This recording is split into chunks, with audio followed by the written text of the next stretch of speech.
Snoring is loud, harsh breathing when you sleep, and sleep apnea is when breathing intermittently stops during sleep. The two conditions are not always directly linked, but often occur together. With sleep apnea, the tongue and uvula relax and fall back, obstructing the airway, making breathing labored and noisy.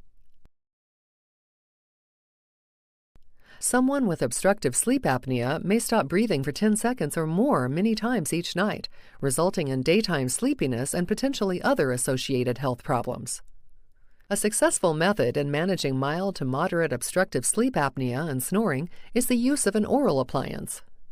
Similar to an orthodontic retainer, this custom-fitted plastic appliance is worn in the mouth during sleep to prevent the soft throat tissues from obstructing the airway by positioning the lower jaw slightly forward. They are especially convenient for people who travel frequently, who go to remote areas without electricity, thereby unable to use a CPAP machine, or who needs to use something during the allergy season when their nose may be blocked.